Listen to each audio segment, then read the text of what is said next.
Hello there people of Vestimia, this is a tasty lethal tactics ladder match of mine. The map is Hades, random version, which means that there are these doodads, these boxes, spawning in random places, alongside impassable barriers, providing you with random bits and pieces of cover here and there, and forcing you to path around them in various ways, thereby modifying the experience to a relatively small, though meaningful extent. As it stands, the map can be divided into two parts.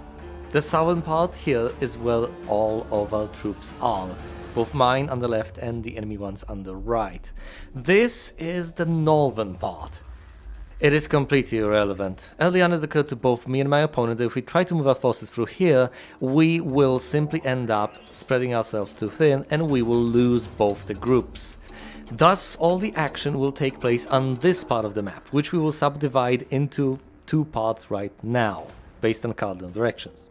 This is the northern part of the map. This will be called the southern part of the map. As you can clearly see, the southern part of the map is an open corridor around here, whereas the northern part of the map is almost open, with the exception of one single tiny box impeding the progress of my team. This will become a lot more impactful once you see my attempts at breaching this position. Allow me to introduce the mercenaries on both of our teams. I have a shotgunner here, called Hoser, who has a tough ability, meaning he has one more hit point. On top of the three usual ones, he has a fourth one as well. A sniper with a scoped in shot, well, with any shot really, deals 3 points of damage, killing anyone except for him, so he can survive a single sniper shot. I also have Zeke, who has the sensor ability, can toss out a sensor that can detect enemies in a reasonably large radius. He's a gunman. Another gunman that I have is Bodark. He has the disarming shot ability, which means that upon spotting an enemy, he will fire a shot which will disrupt the aiming progress. Of course, the further down the line of aiming they are, the more impactful this is. If he disrupts them just as they started taking aim, this will have a low impact on the entire thing. And here is Denton, who has the flashbang. He can toss it out, and people can no longer shoot you, at least without using blind fire, but they also cannot see you at all, which in a multiplayer match is quite impactful because people need information to make meaningful decisions. 3 gunmen. There's also the bomber of mine called Hindenburg, who has big explosions. They take a bit of time to go off, as most explosives do, but when they go boom, they make a big boom. And there's my single sniper, my beloved Seraphim, who has the marksman ability. Meaning that as long as you give her the look command, she will snipe people down faster than any other sniper out there. Let's go over the enemy team. The enemy team has a shotgunner called Linus, who has the breach ability, meaning that he can go through boxes. He doesn't have to spend time shooting at them to destroy them, he can just blaze through them. He can run through them, thereby destroying them by merely walking through them. Of course, this only applies to destructible things. My enemy also has Seraphim, the sniper, with the marksman ability, alongside a second sniper, who is called Hide. He has this lovely vanish ability, allowing him to become invisible, and thereby untargetable by ordinary means. He cannot aim during that, he cannot shoot during that, which is a meaningful distinction, but he becomes safe. He can distract enemies, he can be used as bait, or he can just run to safety using the vanish ability. Reposition, if you will. The enemy also has Hoser with the tough ability, meaning he has a single additional hit point. A bomber called Hudson, who has the mine-laying ability. Instead of firing off grenades, he fires proximity mines, which stay there for a reasonably long time, and then once an enemy passes through them, they go off and kill them. There's also Zeke, the gunman, who has the sensor. The plan here was simple. I decided to divide my units into 2 groups, first and foremost, based on this barrier over here. I decided to have Group South go through here, Group North go through here. Group North consists of Hindenburg, the bomber, and Bodark, the gunman. As you can see, they're positioned here, and they will go down this path. Whereas Group South consists of Zeke, the gunman, Denton, the gunman, Hoser, shotgunner, and Seraphim, the sniper. They will all go down this path. Hoser's job is to first run as fast as he can through here. He has a long way, quite a bit of a distance to cover. His job is to advance, then peek around the corner at the very end of the turn to spot anyone around here, without really necessarily risking death, because it will be at the very end of the turn, so people might start acquiring him as he spots them, but then at the very beginning of the next turn he can hop back around the corner and get to safety. Denton's job is to sprint to the coffin and get behind cover, crouch down, toss out the flashbang, and then at the very end of the turn stand back up to once again survey the area around here. Zeke's job is to go around the corner, toss out the sensor around this area. Unfortunately, as you will see, the flashbang will destroy the sensor as it goes off. I will still gain a tiny bit of intel out of it, just not as much as I could have potentially gotten. Seraphim's job is quite obvious. She is to proceed with caution over here to at some point get behind cover, behind this little coffin, all the while aiming, providing cover down this corridor. As I have calculated, there is no way the enemy can position his troops quickly enough to take her out. On the other hand, she will take out anyone who walks into her line of sight. Easily. The plan for Group North is quite simple. Hindenburg is to sprint down this corridor, then toss out an explosive around here. His partner in Group B, Bodark, is supposed to sprint through this area, then crouch, and watch the spot about to be blown up. The moment this spot becomes accessible, he is to proceed inside, take out the enemies. Take a look at Hudson. He was sprinting over here, down this path, as Hyde popped into invisibility. Now that means that as the bomber crosses this path, he will become acquired immediately by Seraphim and will get popped. Now ordinarily, if Hyde wasn't in invisibility, he would be able to acquire one of my units, any one of them really, and would be able to pop them in return. However, since he's in invisibility, he cannot be targeted himself, but he is also fairly useless. He does provide scouting information, he can see my unit, but he cannot do anything to respond. There goes the sensor, soon the flashbang will get tossed. Hoser is on his way, as is Group North. Seraphim pops the bomber.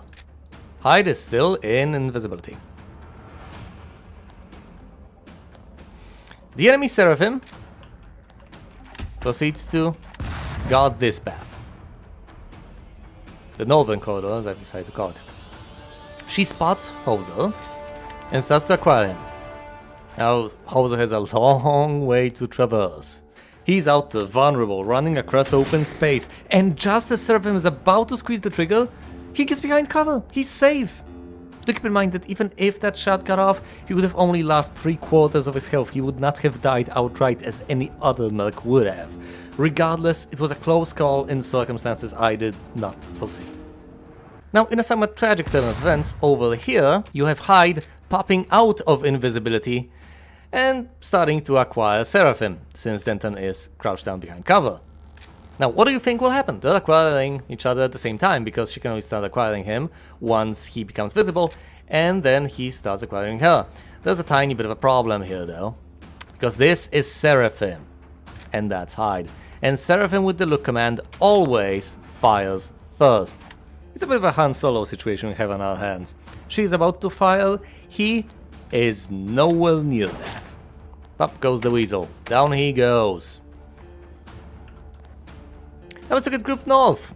Here's Hindenburg about to toss the explosive as he gets into position. Bodark is ready. He's crouched down. He has his look command over here. If anyone runs through here, he'll be ready. Alright, round 2. Here's the plan. Dozer needs to sprint down this corridor, get behind cover, go around the tombstone, peek out, spot the enemies, and ambush them. He should have enough time and he should have enough health to be able to do that. Seraphim is supposed to provide cover down this corridor. Anyone walks down here, he will die. She is supposed to hold on sight, otherwise advancing steadily towards partial cover behind the tombstone. Zeke is supposed to get out of here, slowly, carefully advance through this path. Seraphim will be providing cover for him. Denton has a different job altogether. Denton is supposed to break off from Group South, go over here, toss out a flashbang, due to explode immediately after the blast from the grenade was off. Then he is supposed to run all the way back and hide behind the tombstone, get behind cover again. Group North has a different job altogether. Simple job. Hindenburg is supposed to toss out another explosive in this general area. And Bodok is supposed to rush in there immediately after the flashbang, take care of anyone out there that survives the first explosion and that will hopefully be blinded by the flashbang. Otherwise, he's supposed to just disrupt the firing and deal as much damage as he possibly can. He should not be taken out because, as far as my calculations were concerned, I don't think anyone was supposed to be able to take him out in the time it would take them to acquire him after the disruption. So let's see how this panned out. Let's focus on Group South first, of course. Here's Hoser running through. A sensor gets tossed out by the enemy Zeke. And he starts acquiring Hoser. However, he gets acquired by my own Zeke. Now somehow, miraculously, my Hoser gets behind cover just in time. And I still don't understand how he did not get hit, because this is only partial cover, he's not crouched down. But nonetheless, he did not lose the single hit point he otherwise would have lost. All this time that the enemy Zeke has taken to acquire him, to shoot and then miss, has given my Zeke ample time to aim and fire. Not once, not twice, but thrice, and take him out. Then of course Zeke will proceed down this path. Hoser gets around the tombstone on sprint, then peeks out and spots the enemy Seraphim. Alright then, what about Denton and Seraphim? Seraphim of course proceeds through here, acquires absolutely no one. Denton breaks off, fires off the flashbang here. Group North is more interesting. The explosive goes off and only kills Linus because of how it's positioned. It breaks the box, I'll grant you that, and Bodok is able to get through. He disrupts the firing on the enemy shotgunner, Hoser, who also gets blinded by the flashbang later on. However, unfortunately that means very little. It means very little because all this time Hoser was set to get around here and then blind fire to destroy the box. Which means that he doesn't care about disruption, about blindness, about much of anything. The explosion takes care of the box, so he just fires Bodok, taking him out. Also, he does not get blinded by a flashbang, he just gets the sound. Now, thankfully, Hindenburg was able to survive, mostly because he was not in sight. He is scheduled to fire off another explosive, however, which makes him vulnerable, and this is something that cannot be cancelled. As soon as he fires that explosive, he needs to run the hell away. Ultimately, that's round 2. Round 3. Here's the plan. Hindenburg is supposed to run the hell away the moment he fires off that stupid explosive. Take cover, dart around, try to not get killed. That's the only thing he's supposed to do. Run through here. Run back. Seraphim is supposed to stay here, provide cover down this corridor. Anyone who walks down here is dead. Zeke is supposed to rendezvous with Denton over here, behind the boxes. Denton is supposed to do much of the same, except he's also supposed to toss out a flashbang over here. Hoser has a more interesting job. He's supposed to not get blown up by the tossed out explosive, kill the sniper, and then proceed down through here to find the last remaining enemy. Do note, I do not have a global view of the situation inside the match. So far, I have not spotted this guy. He's in my blind spot, and let me show you just how much of a blind spot that is. He is not seen by Zeke. Did not get spotted by Hindenburg. Did not get spotted by Hose at all, by Seraphim. Although, of course, Denton. But, considering what I have seen, and considering the spots I did not spot him in, by the method of elimination, I have figured out that the only possible logical place to expect him would be to be around here, precisely where he is, between this tomb and that one, in this tiny area. So I am planning around that. I'm also planning around all the possible actions he could take. He could break off in this direction, he could break off in that direction. Oh, sorry, alright, the flashbang goes over here, in case he goes down this corridor to try to take my forces out. Down the southern path.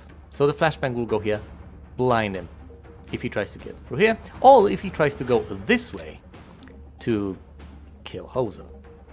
If he goes down this path, he should be deterred by the explosion, and Hindenburg should be able to get away in time, and this corridor will be covered from behind boxes by my two gunmen.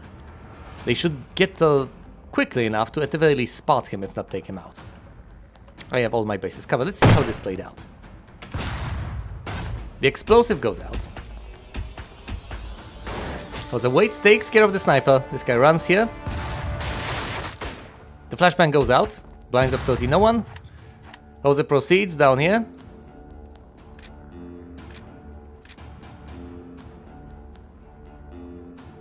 That's the end of round 3.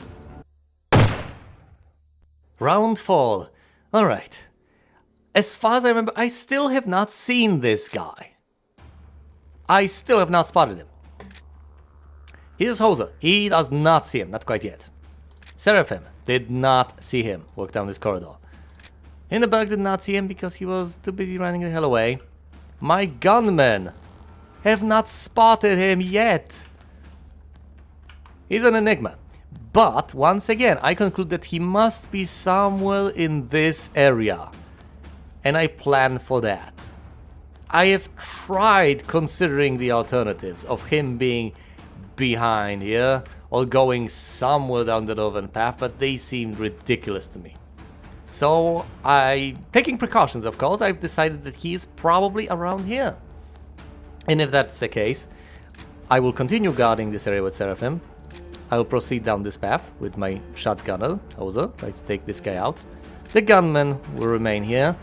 A flashbang will get tossed out to blind the guy. An explosive will go off here in case he decides to sprint through here to try and go after Hindenburg. So he'll either go here and get blown up. He will go through here and get gunned down. He will go back there, round the corner and straight into the line of sight of my beloved sniper Seraphim. Or he will just get gunned down by my shotgunner Hoser. He goes down this path, acquires one of my gunmen, gets acquired by Hoser, gets shot in the chest by a gunman, gets shot in the back by the shotgunner. Flashbang goes off, but he's already dead. Same for the explosive. Superfluous. Alright, let's see the match in its entirety. We can immediately see the two groups form, Group South and Group North. Hudson strolls into view, Hyde goes into hiding. Seraphim acquires Hudson, pops his head off. Hyde goes out of invisibility, gets acquired by Seraphim. Group North is proceeding smoothly so far. Explosive will get tossed out. Bodark will proceed to get in there. Hoser starts sprinting and gets acquired by the enemy Zeke, who in turn gets acquired by my Zeke. The explosive goes off, blind fire, kills my Bodark. The explosive kills enemy Linus, my Zeke kills the enemy Zeke. Hindenburg needs to get out as soon as he tosses out the explosive that he has queued up. Meanwhile, my Hoser peeks around the corner, spots Seraphim, starts acquiring her. She's completely oblivious, dies to shotgun fire. Now all that remains, all that stands between me and victory, is a single shotgunner. There will be many precautions taken, an explosive tossed out, a flashbang, a shotgunner from the back, two gunmen from the front, and a sniper covering a corridor. Round 4 starts, and at long last I spot the enemy Hoser and kill him in a pincer maneuver. Get flanked, bro.